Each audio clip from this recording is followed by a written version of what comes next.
Well, hello everyone, and welcome to On the Road with JJ.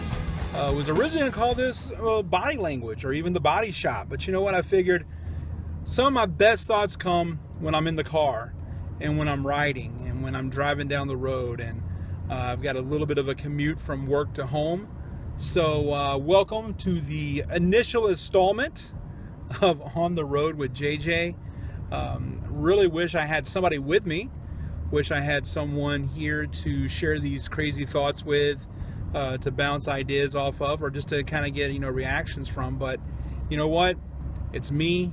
It's an iPhone. It's the open road, and it's hopefully, knock on wood, people watching this here on the ECS network, or ECS network, excuse me, here. So let's get this off my chest here. I had an epic rant yesterday in the presence of Greg Hunter, who said, you need to put that to video. And I told him, I said, I would definitely put it to video. And I thought this was a good way to start off. Unless you've been sleeping under a rock, this past Sunday, or depending on when you watch this, at Backlash, WWE SmackDown Live pay-per-view, WWE puts Jinder Mahal over for the WWE Heavyweight Championship, World Heavyweight Championship. However, they're referring to the WWE title these days, the SmackDown title, whatever it is, the title that's home to SmackDown right now. The WWE Championship goes on Jinder Mahal. There's people who are up in arms about this, who cannot believe that Jinder Mahal has become the WWE Heavyweight Champion. The funny thing is, what I see out there is a lot of the people who are upset about this are the same people who just a few weeks ago, a few months ago, a few days ago, probably, if you go now, a few minutes ago, bitching about everything that WWE does, especially, well, they don't push any new stars. You see John Cena always going over, or you always see Randy Orton going over, or they're pushing Roman Reigns down our throat, or they're doing this or doing that. And they're like, well, that's not the guy who should have the belt. This is the guy who should have the belt. And it's one of those things that it really irritates me. I mean, I'm a wrestling fan too. I've always been a wrestling fan. I've been a wrestling fan my entire life. And I love the business. I love wrestling. But, wait for the story to unfold. Maybe there's something more there. Who knows? But, not only that, you can't bitch about them not pushing new guys, and then they push a new guy, and just because it's not your guy or a guy that you deem, has earned it, in your eyes, then, it's stupid. I mean, here's the thing. Yeah, Jinder Mahal is not an indie darling, and the thing is, a lot of these guys that are coming up, they did come from the indies, and they did, bust their hump for years. AJ Styles is one. Busted his ass for years. Busted his ass, here in Georgia, at the Landmark Arena, where he got his start. Moved on up, got into WCW for a very short bit right there at the end.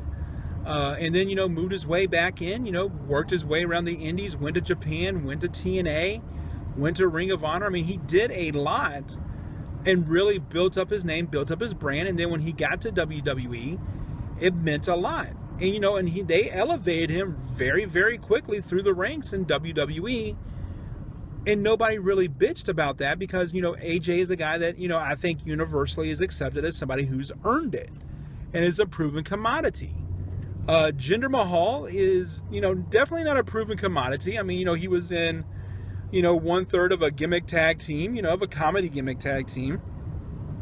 Ends up getting released, ends up busting his ass, getting into better shape, and, you may question how he did it. I'm not going to. It's not up to me to question how one person, gets into the kind of shape that Jinder Mahal got into. He may have been hitting the gym 7 days a week, 5 hours a day. Who knows? If it's a chemically induced fit to his body, then so be it. I mean, that's a choice that he made. That's a choice that, is not up to us, and it's none of our business if he did or not. You know, but that's not the point. The fact is, I think Jinder Mahal worked really, really hard to, you know, get a spot back with WWE, to come back in and then to work his ass off. And, you know, and it was a very accelerated build, but it is what it is. But that's not the only thing. Hunter pointed out a video to me from What Culture video. I didn't get a chance to see the whole video, but he told me the crux of it was one of the hosts was bitching because the welcoming committee, Natalya, Tamina, and Carmella went over on the team of Becky Lynch, Charlotte, and WWE SmackDown Women's Champion Naomi. And he was bitching about, you know, why would they put the heels over on a team that has Charlotte Flair and the champion and blah, blah, blah, and blah, blah, blah. And I got to realizing that that's another thing. Natalya went over with her finish on Becky Lynch. So neither Charlotte or Naomi were really affected. It was Becky Lynch who tapped out to the sharpshooter. But you see, these are the same kind of people who are going to bitch because the WWE doesn't make finishers mean anything anymore. Here's the thing. And, you know, I've heard guys talk about how you can build a finish up, and there's some genius ways to do it. Paul Heyman had some really good ideas about how to do a finish and how to make a finisher mean something, and that's what you have to do. Despite what happened, Natalya's sharpshooter put down Becky Lynch, and she tapped, and that made the sharpshooter look that much stronger.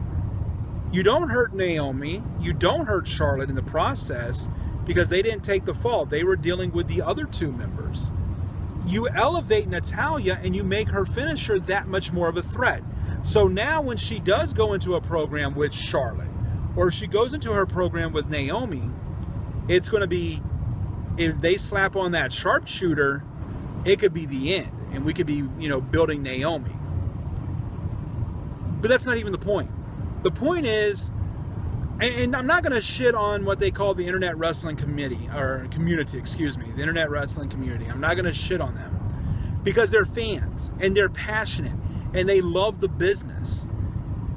You know, I think that what a lot of people don't realize is they love the business so much that they take it to an extreme that a lot of us fans don't take it to, that a lot of us fans, especially us old school fans, especially people that are in the business, a lot of times we're more forgiving. A lot of times we're more like, okay, where's this going to go? And that's what I'm for. I'm for the story. I want to know where it's going to go. What's your next move? What are you going to do here? Just like the finish with the Kevin Owens AJ Styles match. I've heard a lot of people shit on that with AJ getting stuck in the table and Kevin Owens winning by countout. I personally think it's a great finish. I think it makes Kevin Owens look, you know, as I'm going to steal this line from Hunter, but I thought the same thing, makes him look like the smartest man in the room. He just outsmarted AJ Styles. Undoubtedly one of the greatest wrestlers of our generation. Undoubtedly one of the greatest champions of our generation, if the truth be told. So, I mean, I didn't have a problem with that. And also, it opens up a whole lot of other avenues. Well, Kevin Owens, we're going to back you into another corner. You beat AJ by countout, but what happens when we take countout away? What happens if you can't win the match on countout or you can't lose the match on countout? Now we're going to do a no countout or even a falls count anywhere match. People don't realize the possibilities that it opens up, and they're not willing to wait for the payoff. It's not like wrestling used to be where, you know, there was a payoff there at the end. But getting back to the IWC, I think they're a great bunch of people. I think they're very passionate, but I think they're very fickle. And I think that even if you did put AJ Styles over on Kevin Owens and give him the US title, if you put the SmackDown title on Nakamura, if you put the Universal title on anybody, Roman Reigns, I guess is the best way to put it. I guess put the Universal title on Finn Balor, keep the Intercontinental title on Dean Ambrose, and put the tag titles on the Hardys and the tag titles on, I really don't know, maybe America Alpha, maybe put the Revival over on SmackDown. I mean, I don't know right now. I mean, that's the sad thing, is the IWC doesn't really have a tag team that they're so enamored with. It's just kind of like ho-hum sometimes. I mean, I guess maybe Gallows and Anderson going over to SmackDown and win the titles there would make everybody, you know, just excited and happy, and who knows what else. But it's a thing of, you can't make everybody happy. And I think what we're seeing here now is everybody says WWE is thumbing their nose at the fans and not giving the internet wrestling community what they want. I think it's the complete opposite. I think that it was, let's take us back to the 1980s. Let's go back to there for a second. It's when Ric Flair was champion and Dusty was chasing him. And Dusty would get so close to winning that belt, but Dusty wouldn't win the belt. And fans would be like, oh man, I'm really tired of seeing Flair with the belt. I want Dusty to win. I want Dusty to win. And they always kept it, you know, just out of his reach. And then they would, you know, maybe give it to him for a second and then, you know, do something to get it back to Flair. But it kept people coming in. And I think now what they're doing is the IWC says, oh, I'm not going to watch wrestling anymore. I'm not going to do this. This is bullshit. And then the next week they have their reviews up.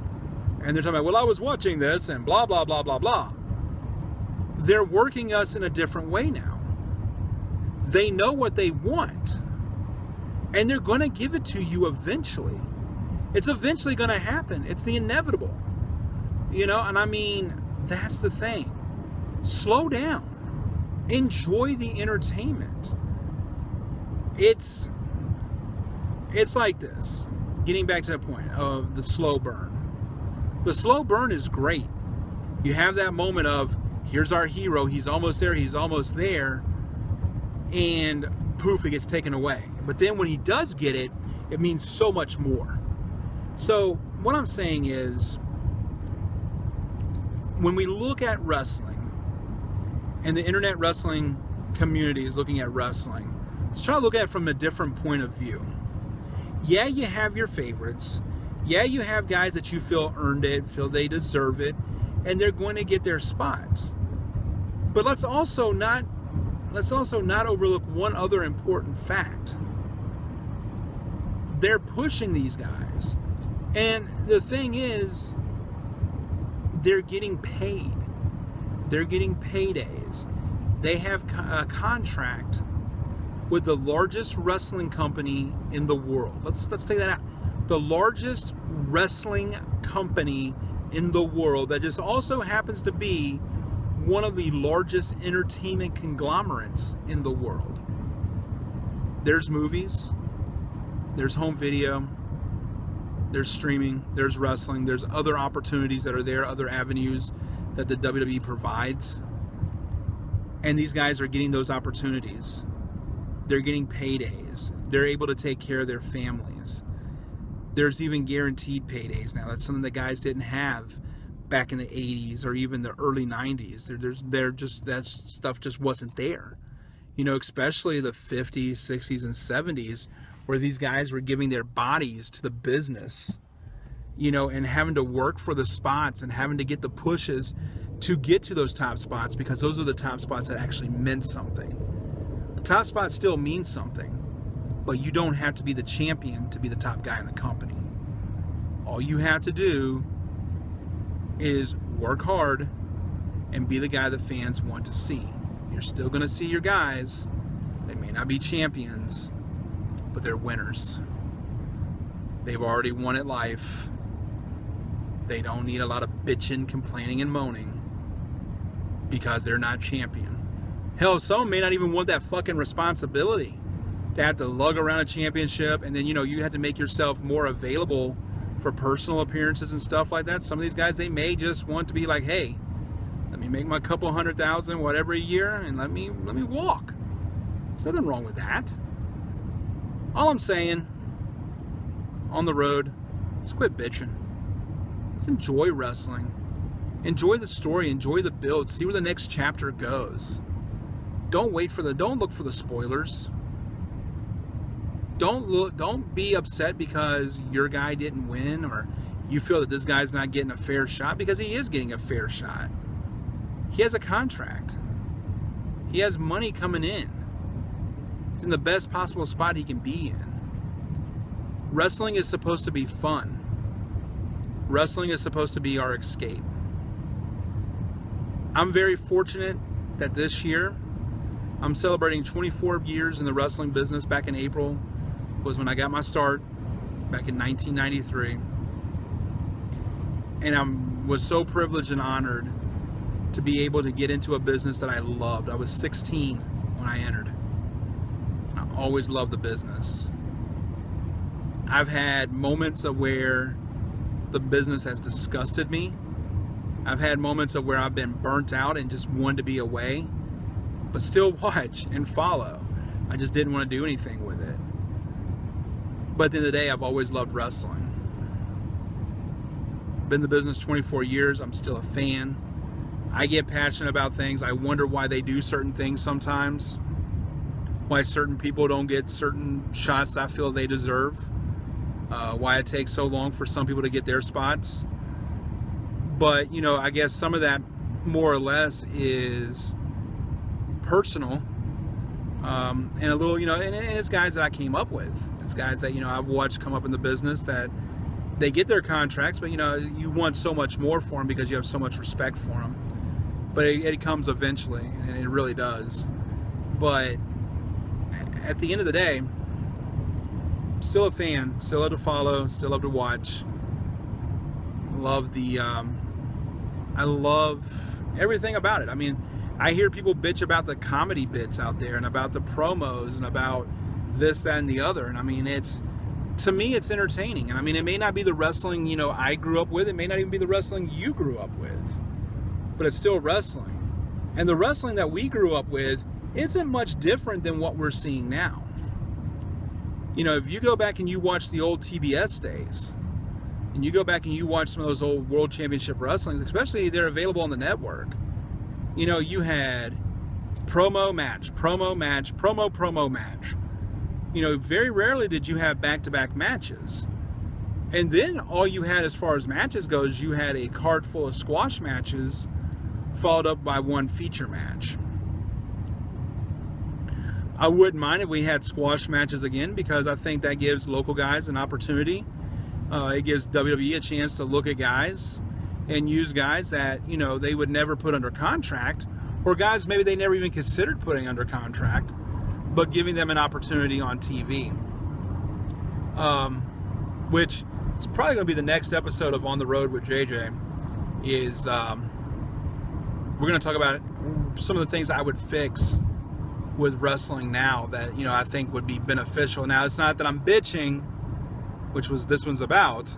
No, this is about things that I see that could definitely tweak a product a little bit and definitely gain a little bit more interest. Maybe, you know, turn some heads. Maybe, you know, change some opinions of some people who are so disenfranchised with what we're seeing. But anyway, enough about that now. Let's talk about some of the other things going on. Here for me, you can follow me on Twitter at JJTheBody. I'm also on Instagram at JJTheBody. You may going to see pictures of my kids. That's really all you're going to see on my Instagram. I mean, I post stuff of myself occasionally, but, you know, hey, it's a fun time. Go to Twitter. I usually post stuff over on Twitter, throw out some, you know, thoughts and things about that, not just with wrestling, but also just different things that I like that I'm watching on TV. You know, I bitch, I complain. Yes, I complain about places I eat or places I go. I use Twitter as a means of social media bashing, so to speak. If I go to a place and I get shitty service or I get shitty food, I'll post that shit all over fucking Twitter all day long.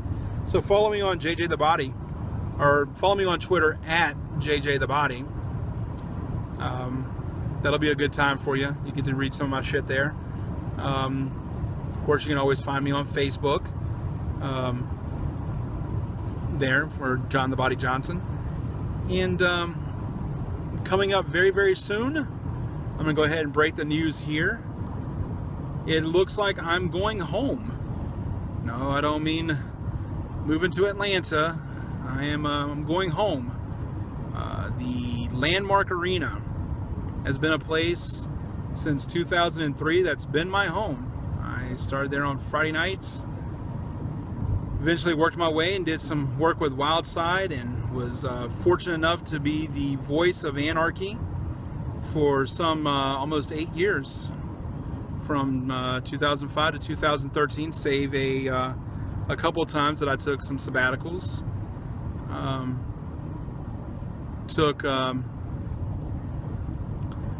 Took some time there, but I am returning to the Landmark Arena for Anarchy.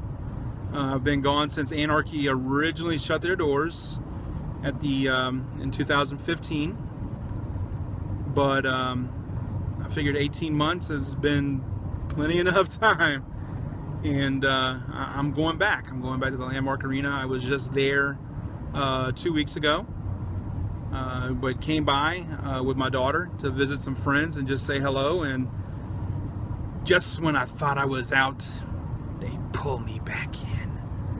They, Rick Michaels asked me to sit in on commentary for one match with Tristan Michaels, and I enjoyed it. It was a good time. Now I will not be going back for Friday nights. Not that NCW wasn't fun, but Friday nights are usually a pretty busy time for me, and you know, it's just, you know, my Fridays are there. But Saturdays, I've gotten freed up here recently, so to speak. So I will be going for the Saturday night shows. I'll be going back for Anarchy Wrestling, doing commentary with an old friend of mine, Dan Wilson. I'm looking really forward to that. So if you're in the Cornelia area, you should know the address. It's the corner of Duncan Bridge and Level Grove Roads. It's the Landmark Arena. Why is it the Landmark Arena? Because there have been so many names to come out of that building that you see that have gone on to become international stars, and that's like the launching pad for a career. So if you, some public service announcement, if you're an aspiring professional wrestler and you want to be anything in this business, I highly recommend you get your ass down to the Landmark Arena to learn your craft even more. They do training there still. You got a couple of great guys there that are trainers. The guy that I used to know as Slim J, Gladiator Jeremiah, and Azrael are the guys there doing handling a lot of the training. They will get you where you need to be. If you're in this business and you want to get better, I would highly recommend going there.